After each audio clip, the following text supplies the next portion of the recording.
You are listening to another episode of the ENRICH Innovation Station podcast, an initiative by ENRICH in Brazil and Confab that highlights the priorities and mutual challenges of research, development, and innovation between the European Union and Brazil.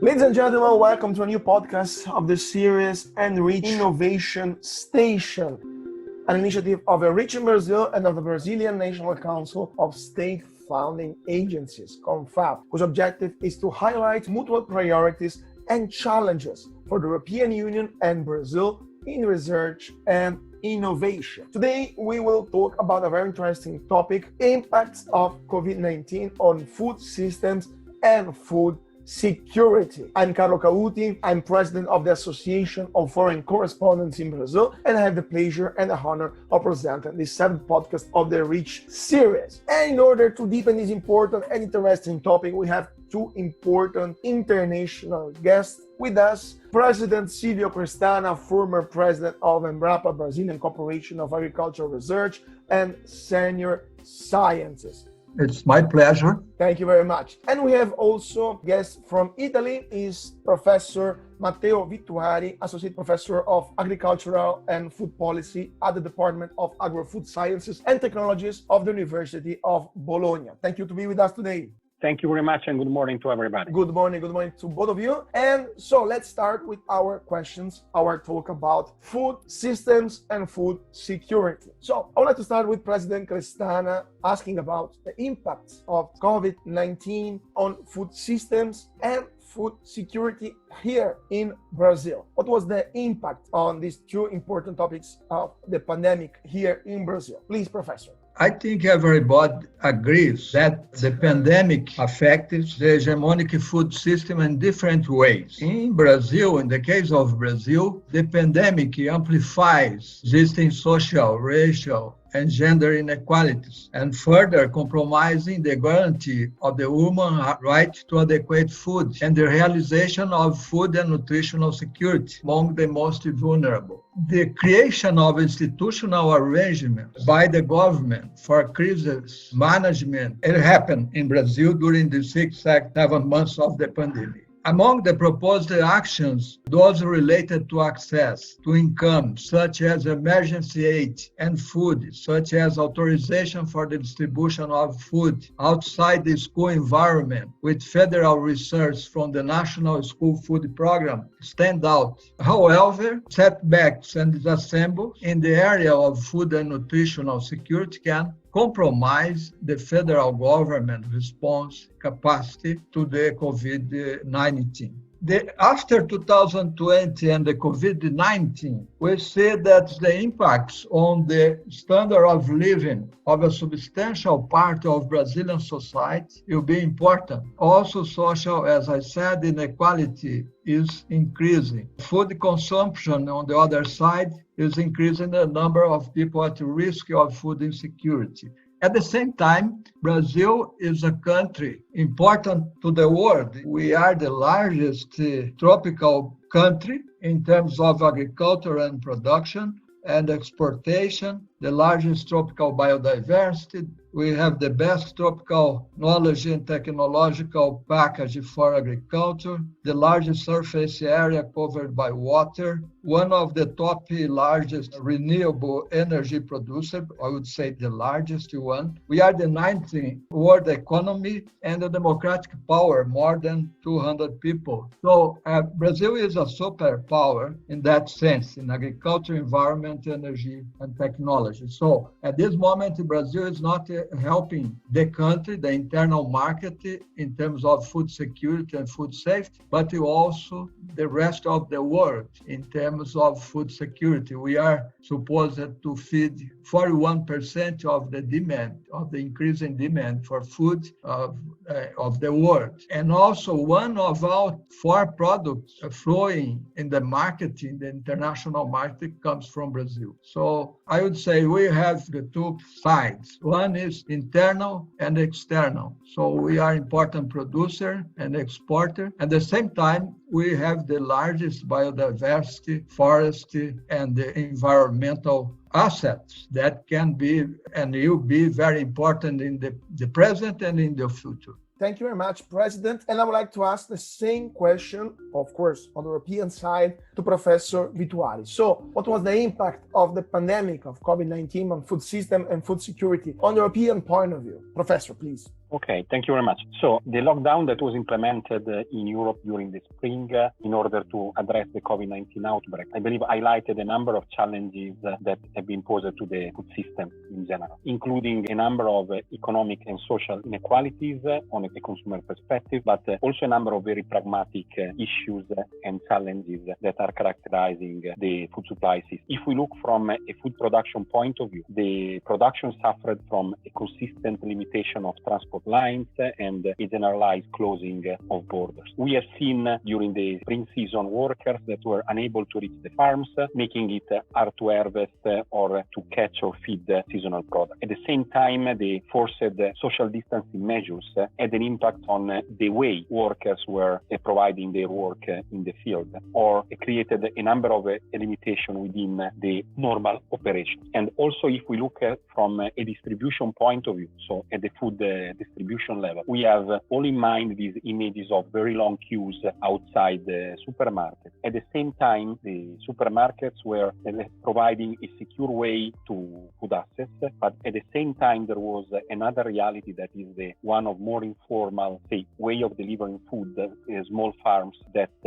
somehow provided quite an important answer to the COVID-19, since there was a process of many small organizations and initiatives to reorganize themselves in order to ensure food to people in the cities, for instance. And so they did organize not only from a food production point of view, but also from a food distribution point of view. We had a number of issues related to food consumption. In many cases, if we take the example of Italy, we had a number of families that were lacking of food, also due to the fact to the lack of jobs and to the decrease or to the increased sense of uncertainty that characterized the lockdown period. Still, if we look from a food consumption point of view, if we look at the household level, and if we look at a specific topic like food waste, considering food waste, at the beginning there was quite a general sense of anxiety about a potential increase of food waste due to all the problems related to food distribution and food production. But we have conducted a survey on a nationally representative sample of 1,500 respondents in Italy in order to understand better the impact of the lockdown on food waste. And the results are going in a different direction, since more than half of the respondents are suggesting that they are wasting less food during the quarantine if compared to the period for the quarantine. So a learning in this sense, looking on food waste, is that during the lockdown, most of the people had time to devote and to consider how to manage and how to prepare food, with a significant impact on the reduction of food waste. I think that a quite important learning in general is related to the resilience of our food system. And so we should consider what policy could do in order to improve the resilience of food systems, both in terms of short-term and long-term answers. So ensuring improvement in the short-term impacts, so like what can be done in a very pragmatic way in order to address any situation of crisis like the one that has been created by the COVID-19, but also considering what we want and how we do see the food system in the long term. So what kind of network and what kind of operations we want to have or we want to consider within our food system. Very interesting, this part of the resilience of our food system, and actually also the point of the food production and the food distribution. And please follow the sponsor of this initiative on Twitter at ConfapBR and at ENRICH_Brazil. I'd like to continue with you, Professor. Let's talk about what Europe, or at least on the European side, was done or should be done in order to guarantee food security as well for all the citizens. Please, Professor. Okay. I would say that it is difficult to separate the concept of food security from the concept of sustainable food systems because they are really feeding one to the other and they should go end by end. If we look at the European context in this sense, the European Commission recently promoted the Farm to Fork strategy that together with the Green Deal is a crucial piece for delivering a more sustainable food system. And the Farm to Fork strategy includes over 20, I think it is 27 concrete actions to transform the European food system by 2030. Just to mention a few highlights, the objectives that are included in this strategy includes a reduction of 50% in terms of use of pesticides, a reduction of at least 20% in terms of use of fertilizers, a reduction in sales of antimicrobials, a reduction of food waste, an improvement of the total amount of land under organic farming with the objective to reach at least the 25%. So there are a number of objectives that are quite important for this transition. So for this shift towards more sustainable food systems. And this is going together with food security. Something that the European Commission is doing now in order to implement this Farm to Fork strategy is also to invest financial resources on projects. And so there is a call, which is the European Green Deal call, which is actually open and which is stimulating researchers, industries, civil society organizations, NGOs.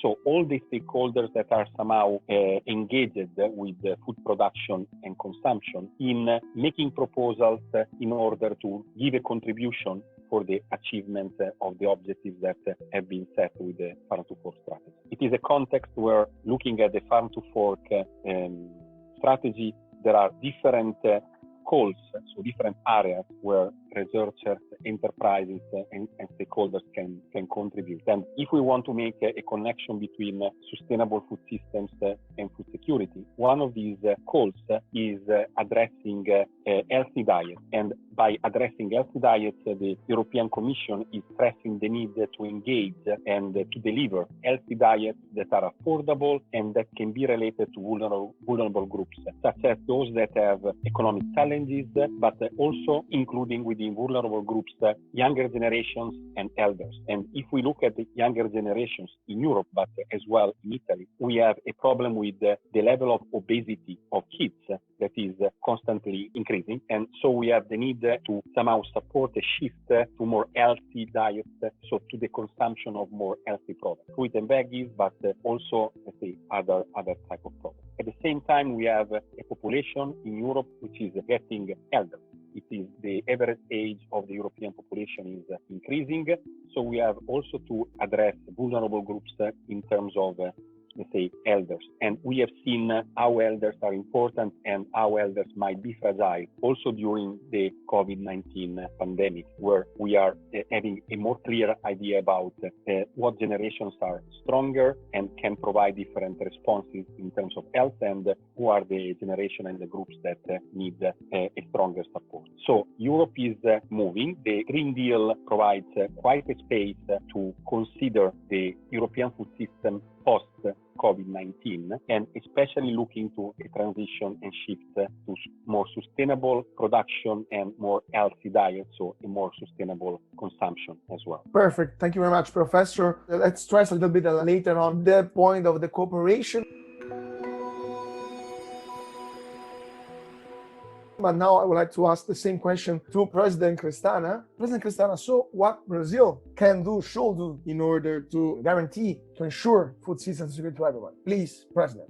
First of all, I would like to talk a little bit about the United Nations Food System Program and the Sustainable Development Goals. First, it's important to consider that today's world food system is fragile, vulnerable to collapse. The food system is related to human rights, to peace, to security. If we look at many of the 17 Sustainable Development Goals of United Nations for the next 10 years remain far out of reach. We need science to transform our food system is among the most powerful ways to support the Sustainable Development Goals. So we need science to build a healthier, more sustainable and equitable food system.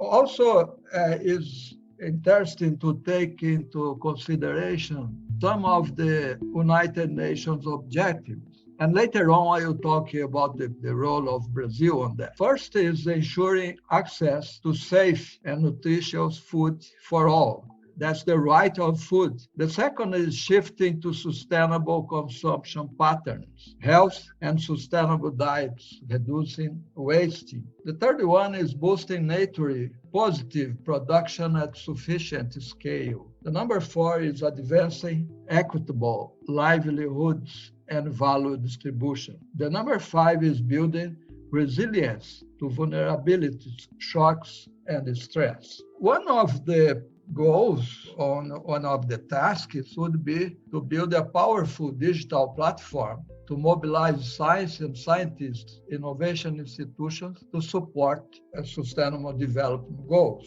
In the case of Brazil, we need together two capitals. The natural capital, as I said before, Brazil is one of the superpower countries in natural capital, and the capital based in knowledge to produce food and conserve the environment. The capital based in knowledge is intangible asset. Those intangible assets are not in the accountability of the institution or even in the government and the state. So this is a big challenge. The other one would be, because if we get together natural capital and capital based in knowledge, we can have a more sustainable food production system. The other issue is the international cooperation. I would like to, in the European community, the Latin American, the African countries, in terms of knowledge and technology transfer. So we have an important role on that, we believe. Also, finally, we should be prepared and take advantage of new advanced technologies and build a powerful, robust, strong educational, institutional, technological, innovation, and capacity building system. The technologies we have today available are the 5G technology coming, IoT, gene editing, artificial intelligence, robot, big data, blockchain, 3D printing, nanotech, biotech, all kinds of cognitive science, the converging, what's called converging technology. So I foresee enormous opportunity for cooperation between Brazil and the European community, European Union. Thank you very much, President Crestana. You are listening to another episode of the ENRICH Innovation Station podcast, available on Spotify and on the Confab and ENRICH in Brazil YouTube channels. Unfortunately, we don't have any more time in order to do more questions. I have several questions I would like to put you, but unfortunately our time is limited. So I would like to thank you, the presence here of President Crestana. Thank you very much to be with us in order to do this podcast. President Crestana, former president of Embrapa. Thank you very much, President Crestana. Thank you very much, all of you. And I would like to thank you as well, Professor Matteo Vittuari from University of Bologna. Thank you very much for being with us. So thank you very much also from my side, and have a nice day. And I would like to thank you, all of you that are listening to us, our podcast. Remembering you that you can find us very easily. You just put on your Spotify and reach on, and you can find our channel in order to listen all our podcasts of this very interesting series of podcasts. I would like to thank you very much, Confab, that is our main sponsor. Also, the delegation of the European Union here in Brazil, but all our sponsors that can help us in order to produce this podcast. Thank you very much once again, and see you soon.